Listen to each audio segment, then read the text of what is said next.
İnsan bazen çok sevdiği halde gider. Çünkü sevgi her zaman kalmaya yetmez. Saygının bittiği yerde, değer görmediğin yerde kalbin de yavaş yavaş yorulur. Bir gün herkes susar. En çok konuşan da, en çok seven de.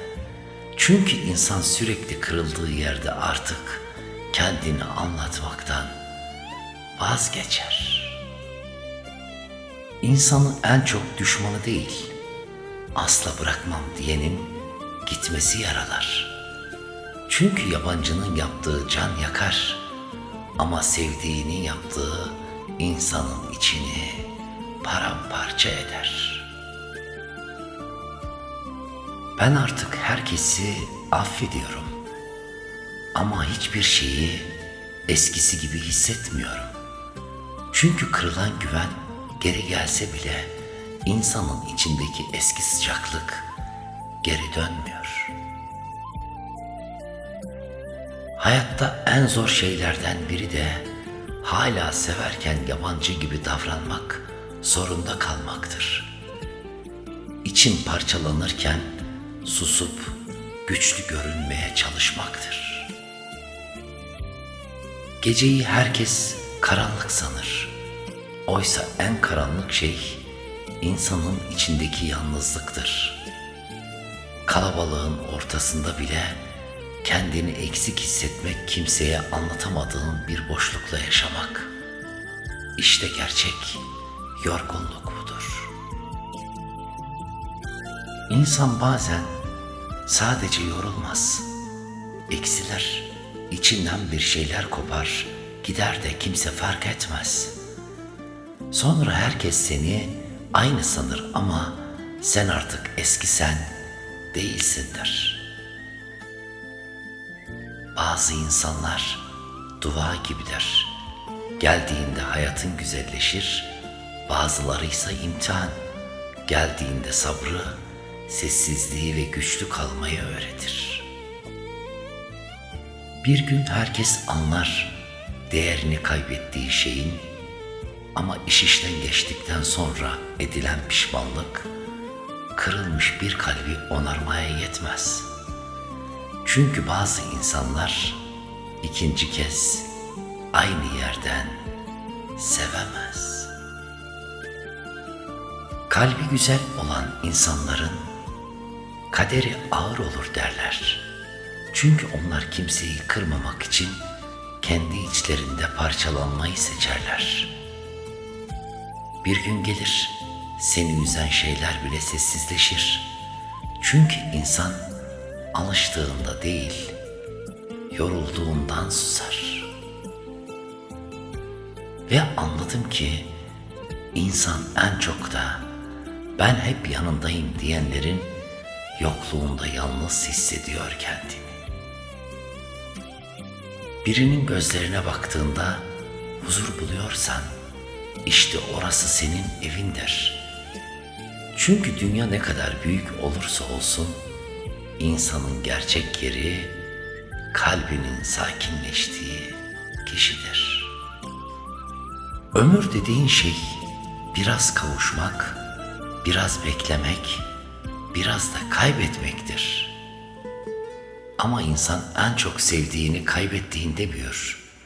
Çünkü bazı acılar çocukluğu insanın içinde sessizce alıp götürür. Birine derdini anlatacak kadar güvenmek bile zor artık. Çünkü insanlar dinlemek için değil, susmanı beklemek için yanında. Kalbim herkese yetişmeye çalışırken kendime geç kaldım ben. Öyle kırgınım ki şimdi biri sesini yükseltse içim ürküyor. Herkes gider mi gerçekten? Yoksa insan alışsın diye mi sessizce uzaklaşır?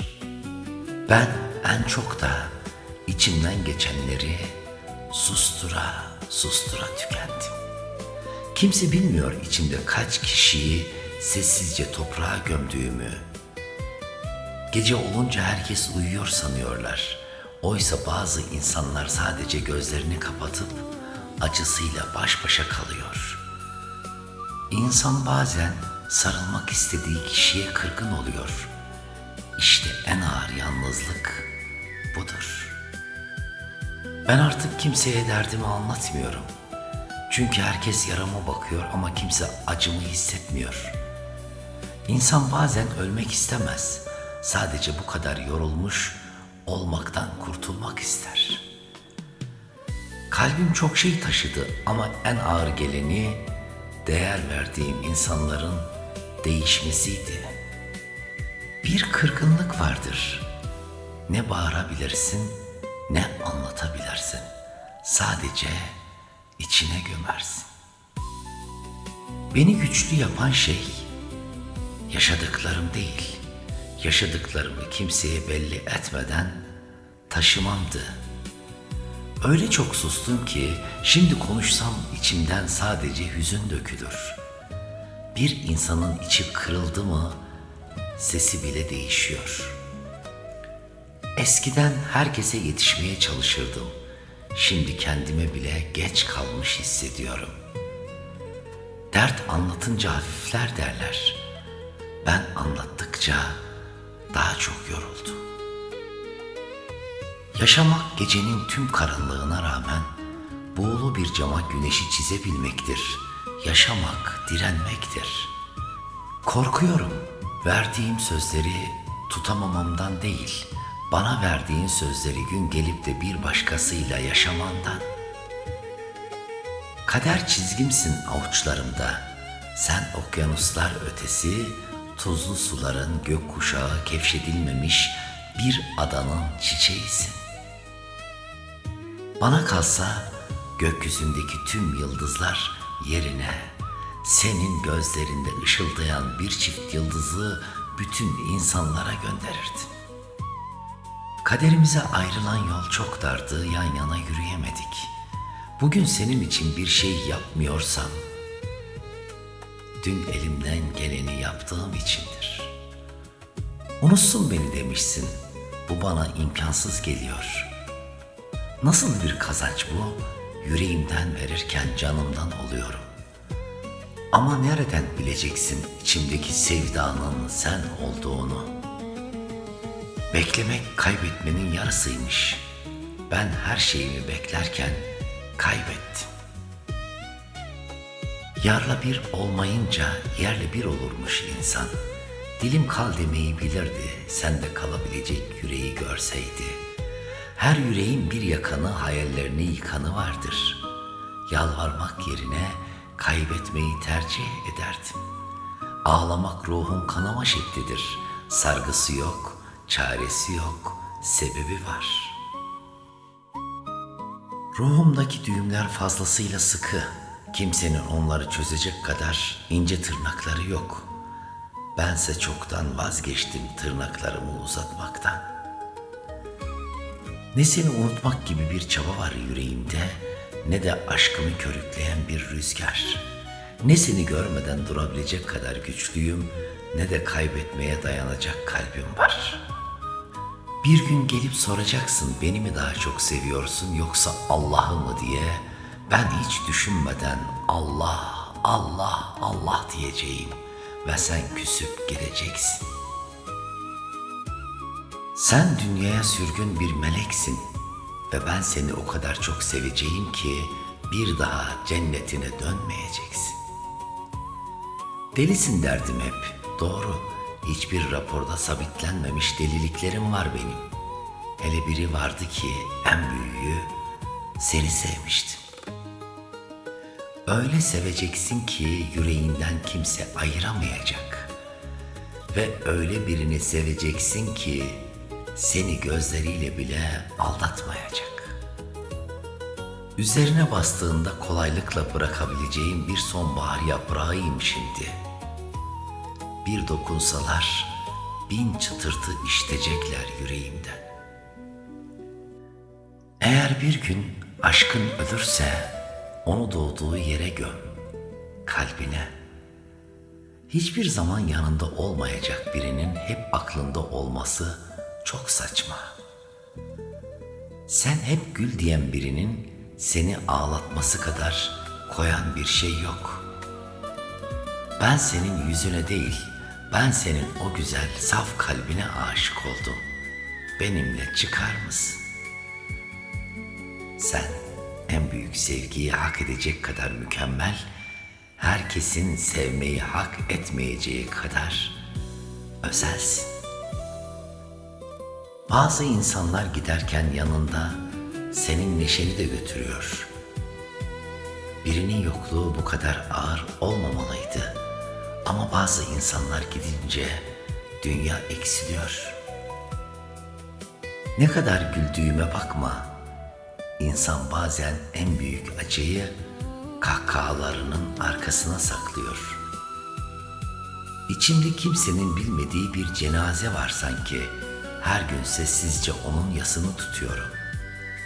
İnsan kırıldığı yerden değişiyor ve bir daha kimseye eski kalbiyle yaklaşamıyor. Ben artık kimse gelsin diye beklemiyorum. Çünkü en çok beklediklerim gelmedi. Hayatta 3 şeyi sevdim, seni, kalbimi, ümit etmeyi.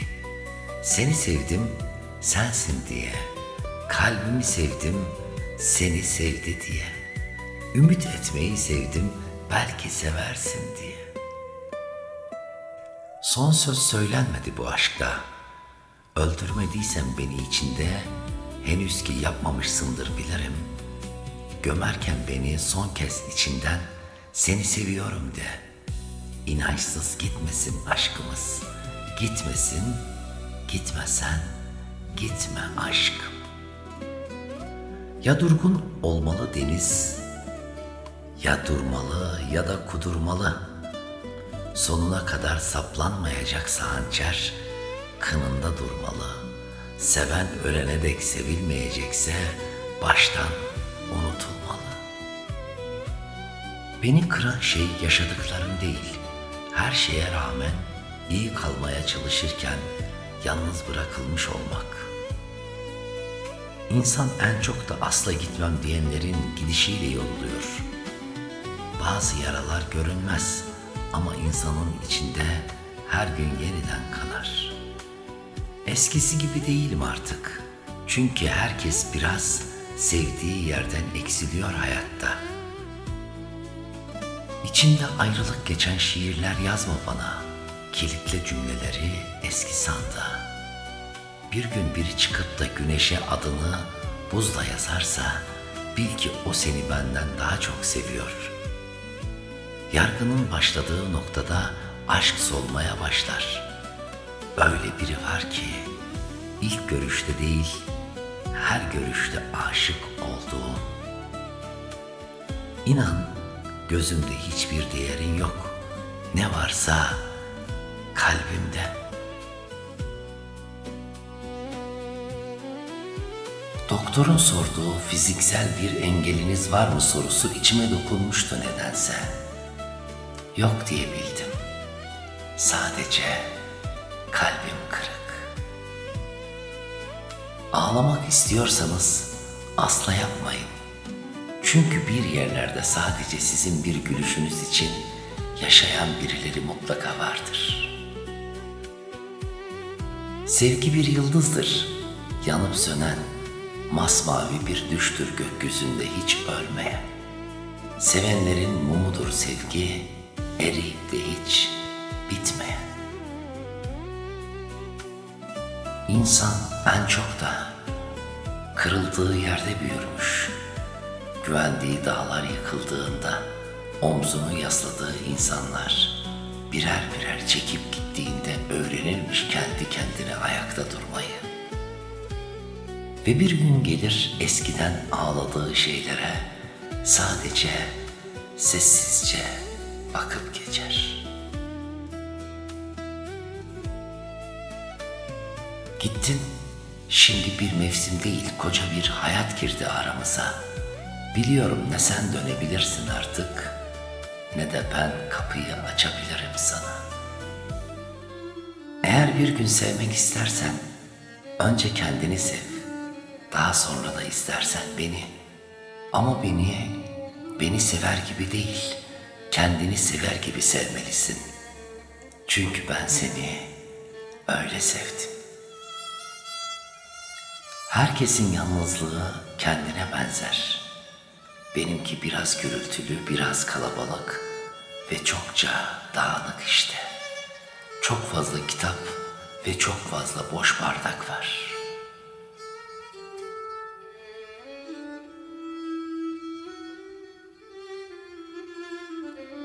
Unutmayın, gece ne kadar uzun olursa olsun, sabah mutlaka gelir. Kendinize iyi bakın ve vicdanınızı asla kaybetmeyin.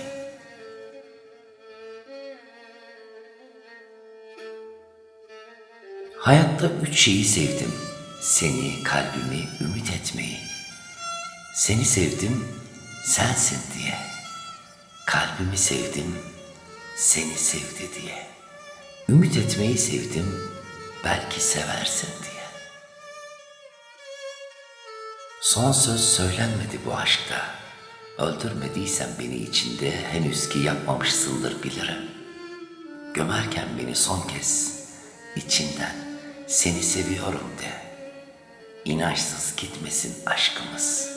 Gitmesin, gitme sen. Gitme aşk. Ya durgun olmalı deniz, ya durmalı ya da kudurmalı. Sonuna kadar saplanamayacaksa hançer kınında durmalı. Seven ölene dek, sevilmeyecekse baştan unutulmalı.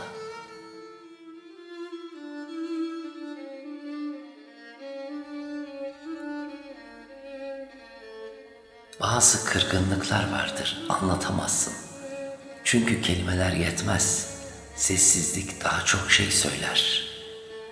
İnsan bazen başkalarına değil, kendi vicdanına yenilir. Yaptıklarından değil, yapmadıklarından yorulur.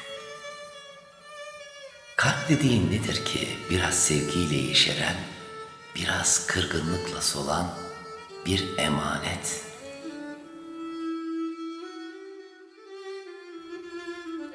İçinde ayrılık geçen şiirler yazma bana. Kilitle cümleleri eski sandı. Bir gün biri çıkıp da güneşe adını buzla yazarsa, bil ki o seni benden daha çok seviyor. Yargının başladığı noktada aşk solmaya başlar. Öyle biri var ki ilk görüşte değil, her görüşte aşık olduğum. İnan gözümde hiçbir değerin yok. Ne varsa kalbimde, kalbimde saklı. Ben artık kimseye derdimi anlatmıyorum.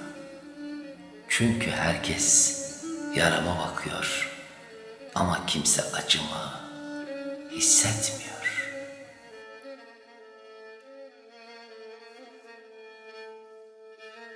Çok kişiye aşık olana değil, bir kişiye çok aşık olana aşk adamı denir. Her yüreğin harcı değildir dokunmadan sevmek. Özledim, söyleyeceklerim bu kadar, kısa ve derin. Yabancı bir şarkı gibiyim, dinleyenim çok, anlayanım az. Acısı acımdan derin, tutsam ellerinden üşür elleri. Benim derin acılarım üfleyince değil, üzmeyince, üzmeyince geçer. İnsan en çok da kırıldığı yerde büyürmüş. Güvendiği dağlar yıkıldığında omzunu yasladığı insanlar birer birer çekip gittiğinde öğrenirmiş kendi kendine ayakta durmayı. Ve bir gün gelir eskiden ağladığı şeylere sadece sessizce bakıp geçer. Kalbi temiz olan insanların kaderi neden hep ağır olur bilmiyorum. En çok onlar üzülür, en çok onlar susar, En çok onlar geceleri içinden kimseye anlatamadığı savaşlar verir. Ama yine de birilerini kırmamak için kendi yaralarını gizlerler. Ben kimseye yük olmadım ama içimde taşıdığım yükler beni yıllarca yordu. Herkese iyi gelmeye çalışırken kendi yaralarımı unuttum. Şimdi dönüp bakıyorum da insan en çok kendini ihmal edince kayboluyormuş. Ben artık kimseye derdimi anlatmıyorum. Çünkü herkes yarama bakıyor ama kimse acımı hissetmiyor. Kalbim çok şey taşıdı ama en ağır geleni değer verdiğim insanların değişmesiydi. İnsan bazen ölmek istemez. Sadece bu kadar yorulmuş olmaktan kurtulmak ister. Bir kırgınlık vardır. Ne bağırabilirsin, ne anlatabilirsin. Sadece içine gömersin. Ruhumdaki düğümler fazlasıyla sıkı. Kimsenin onları çözecek kadar ince tırnakları yok. Bense çoktan vazgeçtim tırnaklarımı uzatmaktan. Ne seni unutmak gibi bir çaba var yüreğimde, ne de aşkımı körükleyen bir rüzgar. Ne seni görmeden durabilecek kadar güçlüyüm, ne de kaybetmeye dayanacak kalbim var. Bir gün gelip soracaksın, beni mi daha çok seviyorsun yoksa Allah'ı mı diye. Ben hiç düşünmeden Allah'ı diyeceğim ve sen küsüp gideceksin. Ve hayat en çok iyi niyetli insanları sınar, en çok susanları yorar. Eğer bir gün içinize çöken o efkarı hissederseniz, bilin ki hala insan kalabilmişsiniz. Çünkü vicdanı olanın yükü ağır olur ama başı her zaman diktir. Kırgın olabilirsiniz, yorgun da, ama sakın kalbinizi karartmayın. Gel birbirimize hayat olalım. Ayrılırsak hayatını kaybetti desinler. Duygular asla eceliyle ölmez. Mutlaka bir katili vardır. Şiirler yarım kalsa da olur. Sen gel beni tamamla, olmaz mı? Aşk, ebedi olan sevgiden gayrı her şeyi yakmaktır. Öyle sevdim ki seni, kime anlattıysam yerinde olmak istedi. Bir insanı gerçekten sevmek, sadece güzel gününde yanında olmak değildir. En karanlık gecesinde elini bırakmadan durabilmektir. Çünkü sevgi sözlerle değil, zor zamanlarda gösterilen sadakatle belli olur. İnsan bazen sadece nasılsın denmesini ister. Gerçekten hissedilerek sorulan bir cümle belki de günlerdir içinde taşıdığı yükü hafifletir. Çünkü bazı yaraları ilaç değil, samimiyet iyileştirir. Öyle bir zaman gelir ki ne anlatacak halin kalır, ne de anlaşılacak umudun. Sadece susarsın, çünkü bazı acılar kelime kabul etmez. İnsan bazen konuşa konuşa değil, susa susa yorulur. Geceyi herkes karanlık sanır. Oysa en karanlık şey insanın içindeki yalnızlıktır.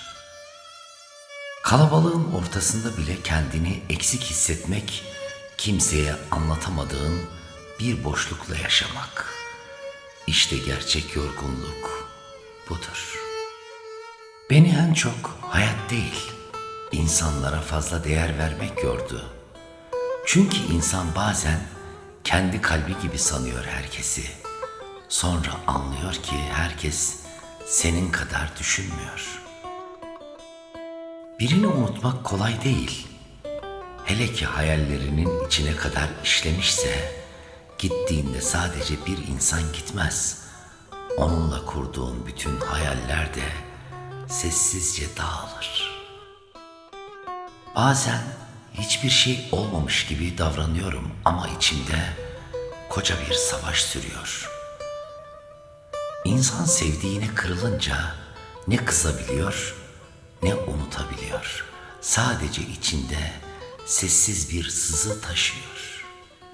Yoruldum sürekli güçlü görünmekten, kimseye derdimi anlatamamaktan, herkesi düşünürken kendimi unutmuş olmaktan yoruldum. Bazı gerçekler vardır.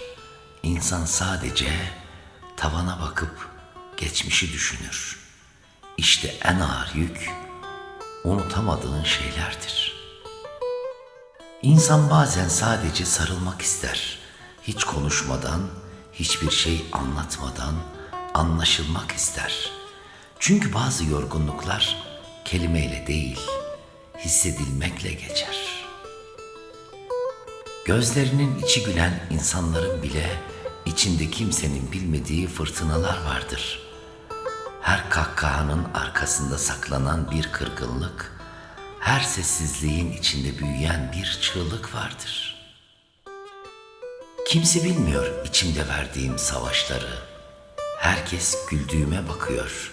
Oysa ben her gece biraz daha eksiliyorum. İnsan bazen en büyük çığlığı sessizliğiyle atar da kimse duymaz. Yalnızlık kötü değildir aslında.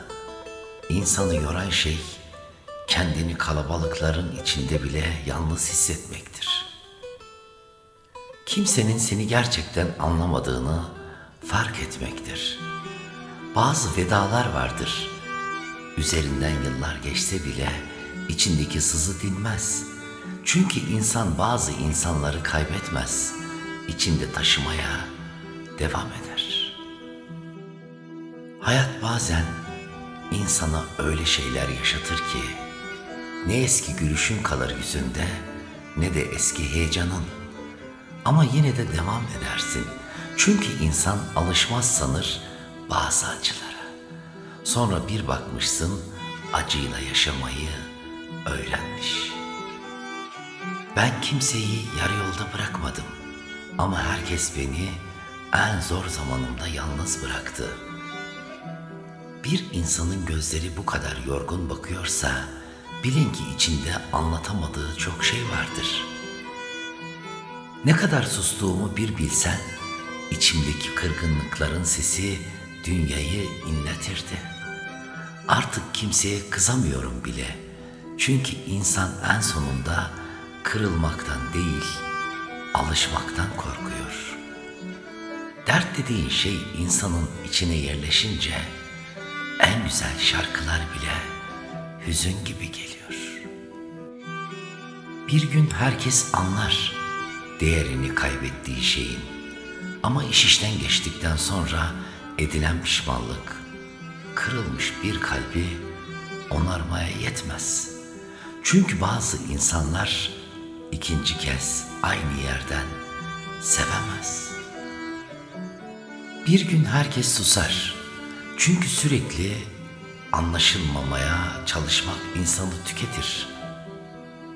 Kalabalıklar içinde bile kendimi eksik hissediyorum. Demek ki yalnızlık insanın içinde başlıyormuş. Herkese iyi geldim ama bir gün dönüp baktığımda kimsenin bana iyi gelmediğini fark ettim. Bazı acılar geçmiyor. İnsan sadece yaşamayı öğreniyor. Yorulunca dinlenir insan sanırdım. Meğer bazı yorgunlukların çaresi yokmuş. Kimseye anlatamadığım şeyler var içimde. Ne kadar konuşsam da eksik kalacak cümleler. Çünkü bazı acılar anlatılınca hafiflemez, sadece yeniden can yakar. Zaman herkesi değiştiriyor. Eskiden saatlerce konuştuğun insanlar şimdi yabancı gibi. Bir zamanlar uğruna savaş verdiğin şeyler bugün sadece uzak bir anı olmuş. Bir gün herkes anlıyor değerini kaybettiği insanın. Ama bazı insanlar geri dönse bile artık aynı yerden sevemiyor. İçimde geçmeyen bir şeyler var. Adına hüzün mü dersin, kırgınlık mı bilmiyorum ama eskisi gibi gülemiyorum. Bazı insanlar özlenmez, eksik hissedilir. 100 kere yere düşmüş olayım, başkalarına çelme takan biri olmayacağım. Ben kazanan değil, insan olmak istiyorum. Güzel derlerdi çocukken aşka, sanki uçarmış tutulan aşka. Anlatılanlar başka, yaşanan başka, bir daha sevmek için heves mi kaldı? Üşüdüğümüzde camı kapatmak kadar kolay olsaydı keşke. Sevilmediğimizi anladığımızda o kişiye yüreğimizi kapatmak. Ey gönlüm, bilmez misin? Gözler sebepsiz yaşarmaz. Dudaklar sebepsiz kurumaz. Gönülde bir dert olmadıkça kimsenin yüzü sararıp solmaz.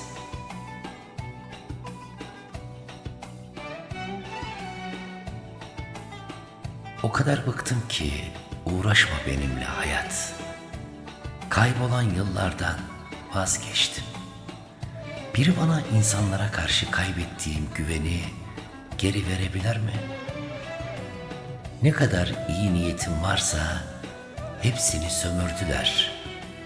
Ne olur affet, bir daha üzmem dediler.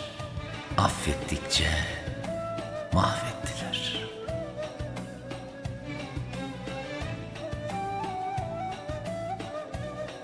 Gülmek her zaman mutlu olmak için değildir. Bazen öyle gülmeler vardır ki en büyük acıları gizlemek içindir. Ey yar, seninle ölmeye geldim. Ateşsen yanmaya, yağmursan ıslanmaya, soğuksan donmaya geldim. Seni sevmeyene asla sabır gösterme. Çünkü sabrının adı yüzsüzlük, fedakarlığın adı eziklik, sevginin adı kişiliksizlik olur. Bazen doğru olanı yapmak için en çok istediklerimizden vazgeçmemiz gerekir, hayallerimizden bile.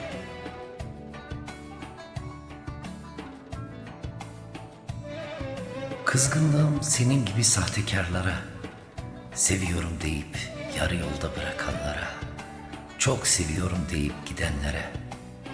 Bu aralar iyiyim demekle kandırıyorum kendimi. Bizim kimseye gönül borcumuz yok. Yaşadığımız her mutluluğun bedelini fazlasıyla ödedik. Gittin, şimdi bir mevsim değil, koca bir hayat girdi aramıza. Biliyorum ne sen dönebilirsin artık, ne de ben kapıyı açabilirim sana. Eğer bir gün sevmek istersen, önce kendini sev. Daha sonra da istersen beni. Ama beni sever gibi değil, kendini sever gibi sevmelisin. Çünkü ben seni öyle sevdim. Herkesin yalnızlığı kendine benzer. Benimki biraz gürültülü, biraz kalabalık ve çokça dağınık işte. Çok fazla kitap ve çok fazla boş bardak var.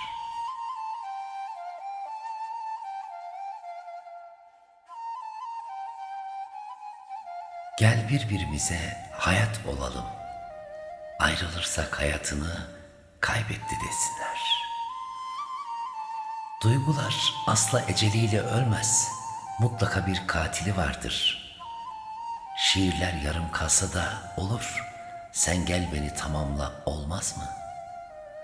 Aşk, ebedi olan sevgiden gayrı her şeyi yakmaktır. Öyle sevdim ki seni, kime anlattıysam yerinde olmak istedi.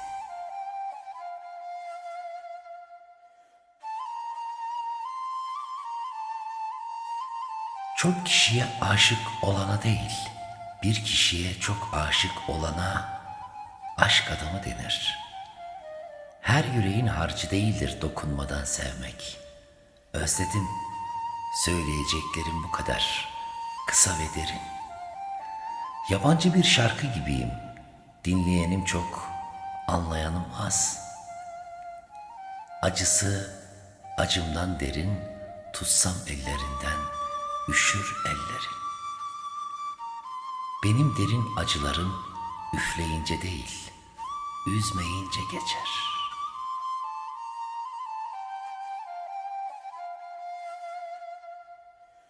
İnsanlar en büyük hatalarını kafaları karışık olduğu zaman yaparlar.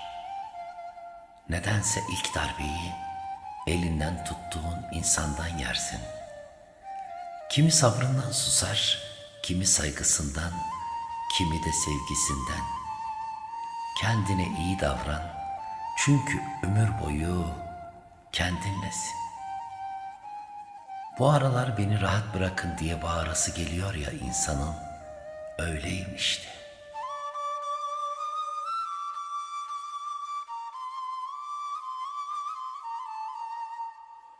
Gülmek her zaman mutlu olmak için değildir. Bazen öyle gülmeler vardır ki en büyük acıları gizlemek içindir. Ey yar, seninle ölmeye geldim. Ateşsen yanmaya, yağmursan ıslanmaya, soğuksan donmaya geldim. Seni sevmeyene asla sabır gösterme. Çünkü sabrının adı yüzsüzlük, fedakarlığın adı eziklik, sevginin adı kişiliksizlik olur. Bazen doğru olanı yapmak için en çok istediklerimizden vazgeçmemiz gerekir, hayallerimizden bile.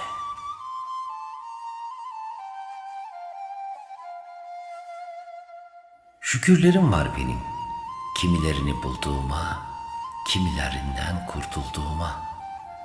Helal etmiyorum sana senin için uykusuz kaldığım geceleri. Ben hep içimden ağlarım, sesim duyulur yukarıdan. Zordur her zaman Allah'a emanet ettiğin kişiyi gün gelip Allah'a havale etmek. Gözün aydın olsun, şimdi senden vazgeçtim.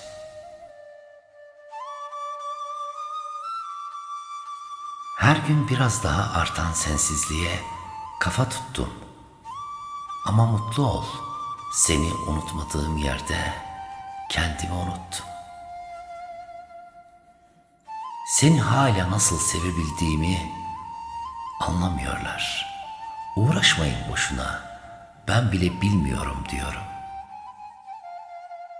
Tek dileğim ne biliyor musun? Gözlerimi kapamış, senle hayaller kurarken, gözlerimi açtığımda yanımda olman. Hayat, yaşayamadığımız belkiler, yaşadığımız keşkeler ve içimizde tuttuğumuz neyselerden ibaret.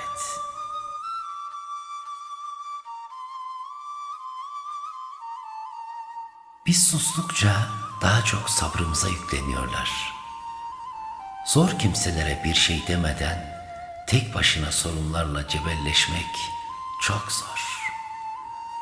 Neden suskunsun diyorlar, yürek yaralı olunca bir göz, bir de kalem konuşur, dil susar bilmiyorlar. Senin kanadını kıranların da kırılacağı bir gün var. Sabret.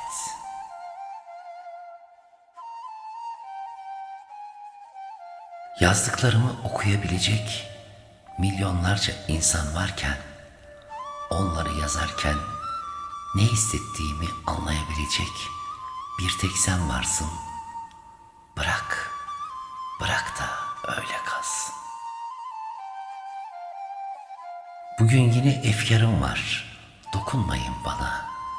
Küçük bir çocuk gibi huysuz ve çekilmezliğim.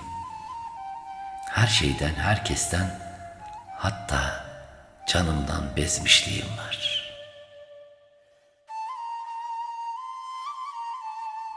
Özlemek şu anlama gelir. Yanında olmasını istediğim biri vardır ama elinden gelen bir şey yoktur. Bizim kimseye gönül borcumuz yok. Yaşadığımız her mutluluğun bedelini fazlasıyla ödedik. Kim sana nasıl davranıyorsa sen de öyle davranacaksın. Kopuyorsa kopsun bağların, hayat işte. Beklediğin gelmez, kovduğun gitmez.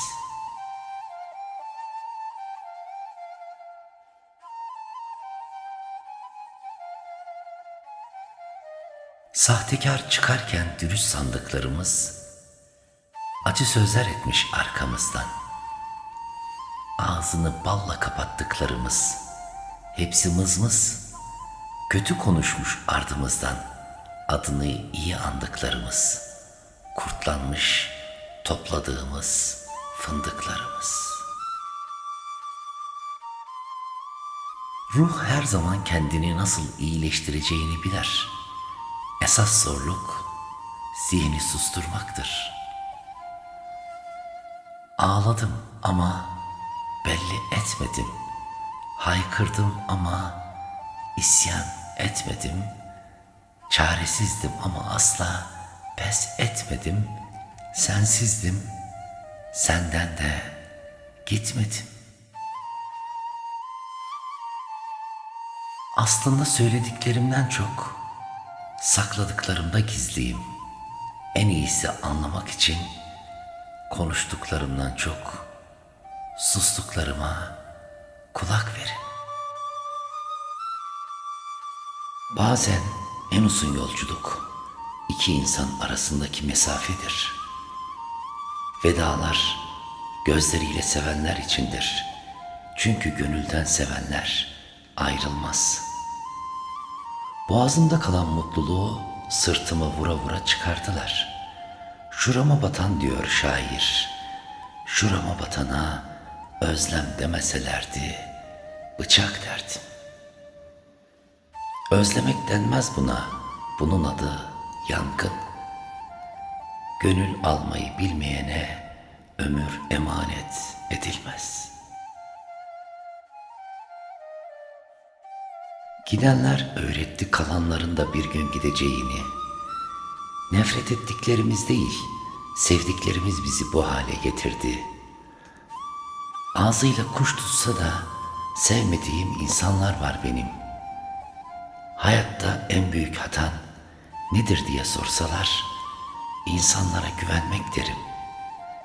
Biz kaybetmeyi hak ettik, çünkü yanlış insanlara iyi ki varsın dedik.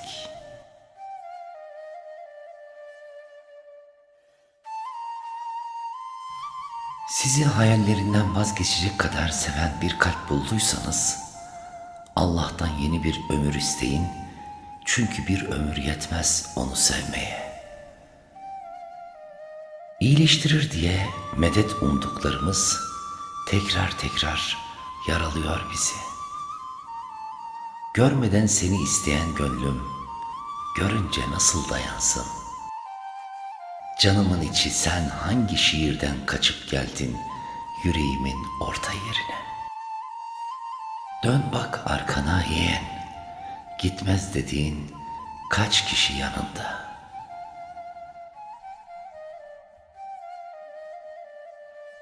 Ne gülünecek halime ağlıyorum, ne de ağlanacak halime gülüyorum. Ne yaptığım belli değil, beni bırakın, siz devam edin. Defolu şehirlerde ihraç fazlası kadınlarsa Payına düşen senden önce öpülmüş dudaklarda sana dair cümleler aramayacaksın. Yolların uzaklığı fark etmezdi seven yürek için. Bahaneler üretiyorsa gel vazgeç. Değmez üzülmeye yalan bir sevda için. Aslında söylediklerimden çok sakladıklarımda gizliyim. En iyisi anlamak için konuştuklarımdan çok sustuklarıma kulak verin.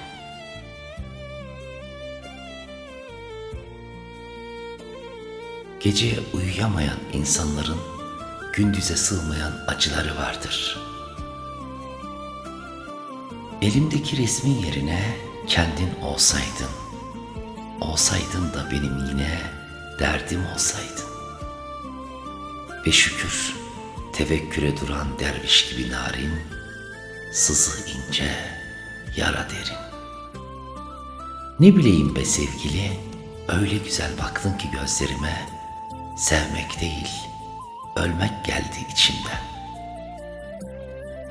Manzarası sen ol gözlerimin, her baktığımda yine mutluluklar göreyim.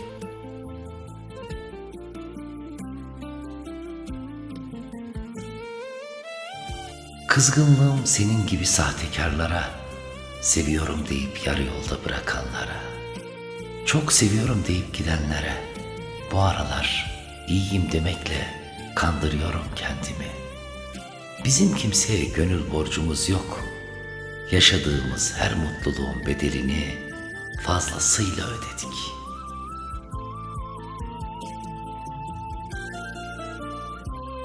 Hayallerim yok benim, hayırlısı olsun dediğim gün hepsinden vazgeçtim. Tıp ne kadar ilerlerse ilerlesin, ar damarındaki çatlağı tedavi edemez. Ne yormak istedim seni, ne de yormak kendimi. Çok çalıştım gitmeye de, kalmaya da. İkisi de aynı acı, ikisi de rezil. Daha önce de gitmiştim ama böyle kalarak değil, böyle kalarak değil. Ben düşüncelerimi diğer insanların fikrini değiştirecek diye paylaşmam. Ben düşüncelerimi benim gibi düşünen insanlarla olmadıklarını bilmeleri için paylaşırım.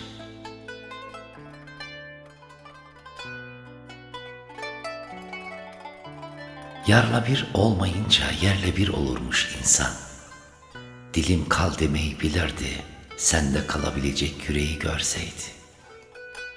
Her yüreğin bir yakanı, hayallerin yıkanı vardır. Yalvarmak yerine kaybetmeyi tercih ederim. Ağlamak ruhun kanama şeklidir. Sargısı yok, çaresi yok, sebebi var.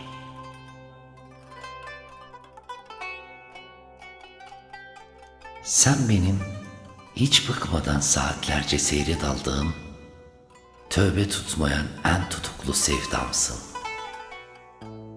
Aslında insanlar seni hayal kırıklığına uğratmıyor. Sadece sen yanlış insanlar üzerine hayal kuruyorsun. 40.000 kere kırsam da hüznümün aynasını, kader karşıma koyar hep, bıkmadan aynısını. Farklıyız güzelim birbirimizden, apayrı dünyanın insanlarıyız. Tek suçu sevip de yaşamak olan bir anlık hevesin kurbanlarıyız.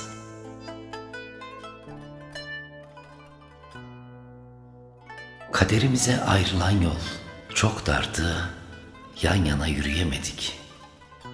Bugün senin için bir şey yapmıyorsam, dün elimden geleni yaptığım içindir. Unutsun beni demişsin, bu bana imkansız geliyor. Nasıl bir kazanç bu? Yüreğimden verirken canımdan oluyorum. Ama nereden bileceksin içindeki sevdanın sen olduğunu?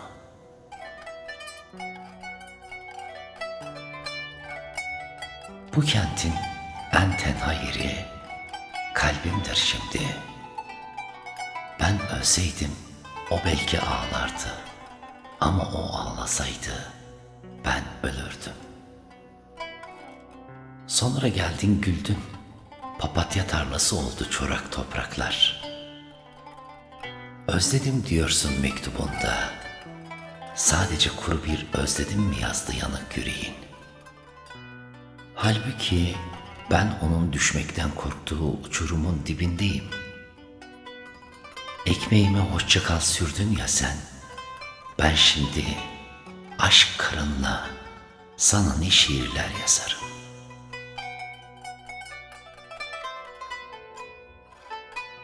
Beklemek kaybetmenin yarısıymış. Ben her şeyimi beklerken kaybettim. Eğer bir gün aşkın ölürse, onu doğduğu yere göm, kalbine. Hiçbir zaman yanında olmayacak birinin hep aklında olması çok saçma. Sen hep gül diyen birinin seni ağlatması kadar koyan bir şey yok. Ben senin yüzüne değil, ben senin o güzel, saf kalbine aşık oldum. Benimle çıkar mısın?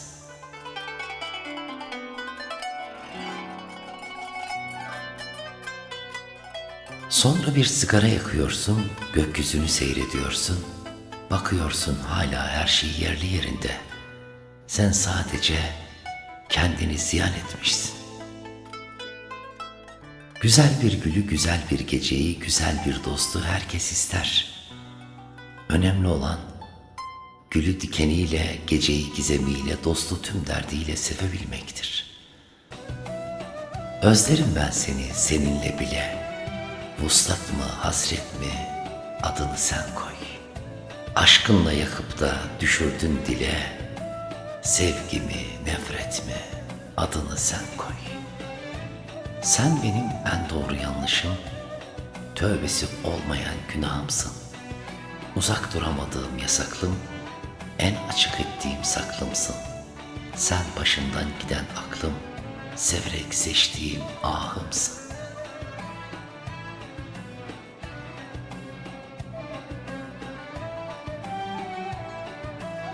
Sen en büyük sevgiyi hak edecek kadar mükemmel, herkesin sevmeyi hak etmeyeceği kadar özelsin. Yaşamak gecenin tüm karanlığına rağmen buğulu bir cama güneşi çizebilmektir. Yaşamak direnmektir. Korkuyorum verdiğin sözleri tutamamandan değil, bana verdiğin sözleri gün gelip de bir başkasıyla yaşamandan. Kader çizgimsin avuçlarımda. Sen okyanuslar ötesi, tuzlu suların, gökkuşağı, keşfedilmemiş bir adanın çiçeğisin. Aşkın hikayesini durmaksızın feryat eden bülbüle sor. Sessiz sedasız can veren pervanelere sor. Kıyamam dediklerimiz bizi ince ince kıyıp pembeleşinceye kadar kısık ateşte kavurdular. Ey yar, seninle ölmeye geldim. Ateşsen yanmaya, yağmursan ıslanmaya, soğuksan donmaya geldim. El sendedir dil sende, diken sende, gül sende. Her an imtihandasın, ağlasan da, gülsen de. Ne iş yaparsın sen dedi. Hamalım dedim. Nasıl yani dedi. Elimden tutmasını bilenin yüreğini taşırım dedi.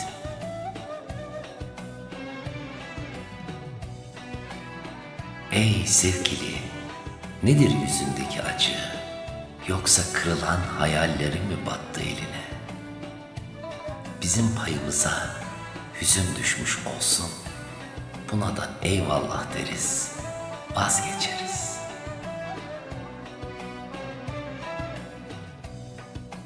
Bazı insanlar vardır. Sesi susar ama yokluğu her gün yeniden konuşur insanın içinde. Bir bakışını yıllarca unutamazsın. Bir gülüşü gecenin en sessiz anında gelip kalbine dokunur. Çünkü gerçekten sevilen insanlar hayatımızdan gitse bile ruhumuzdan çıkmazlar.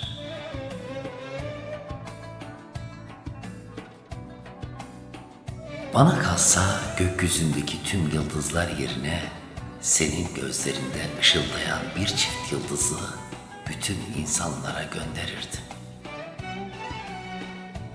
Sen dünyaya sürgün bir meleksin ve ben seni o kadar çok seveceğim ki bir daha cennetine dönemeyeceksin. Delisin derdin hep. Doğru, hiçbir raporda sabitlenmemiş deliliklerim var benim. Hele biri vardı ki en büyüğü seni sevişim.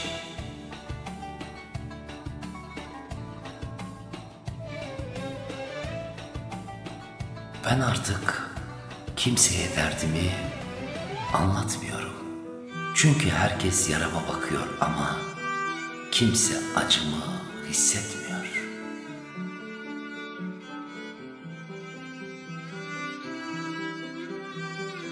Öyle seveceksin ki yüreğinden kimse ayıramayacak. Ve öyle birini seveceksin ki seni gözleriyle bile aldatmayacak. Üzerine bastığında kolaylıkla kırabileceğin bir sonbahar yaprağıyım şimdi. Bir dokunsalar 1000 çıtırtı işitecekler yüreğimden. Avuç içlerimden yükselen o kadar çok yaralı dualar var ki senin merhem niyetine sürebileceğin bir aminin yok mu ey yar?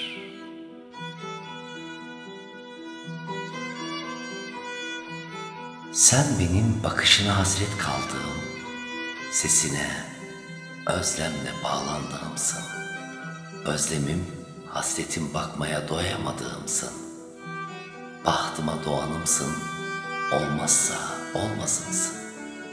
Nefretim, öfkem, kinim, sevincim, umudum, düşüm, rüyam, hayalim ama en çok ağlatan, en çok kanatansın.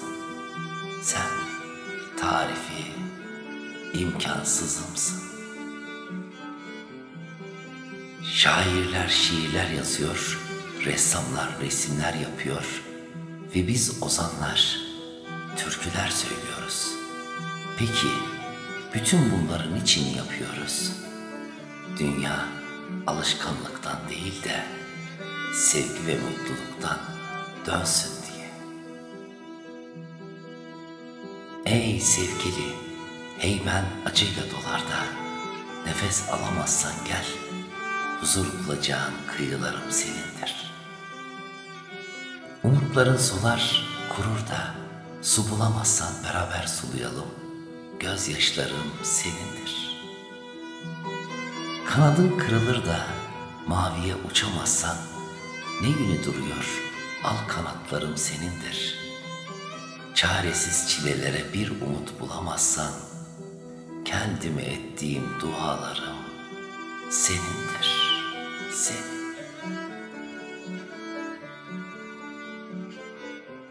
Efendim ben Ömer Hançeri. Biz sevmeyi yanlış insanlardan öğrendik. Kıymet bilmeyi de, yokluğa alışmayı da o zalim insanlardan öğrendik. Kimine ömrümüzü verdik, kimine uykularımızı, ama dönüp baktığımızda geriye sadece içimizi yakan hatıralar kaldı. Bir sigara dumanı gibi dağıldı hayallerimiz, bir şarkının en damar yerinde kaldık. Ne tam unutabildik, ne de eskisi gibi gülebildik. Şimdi herkes yarasını içinde taşıyor. Kimse kimsenin acısını bilmiyor. Eğer sen de yarım kaldıysan bu hayatta, bu videoyu lütfen beğen, yorumunu yaz ve lütfen kanalımıza abone ol. Belki aynı acıyı yaşayan insanlar birbirinin sessizliğine iyi gelir. Hepinize selamlar, sevgiler, saygılar, hürmetler gönderiyorum. Hoşça kalın, dostça kalın ama lütfen her daim bizimle kalın. Sevenler hep kaybeder zaten.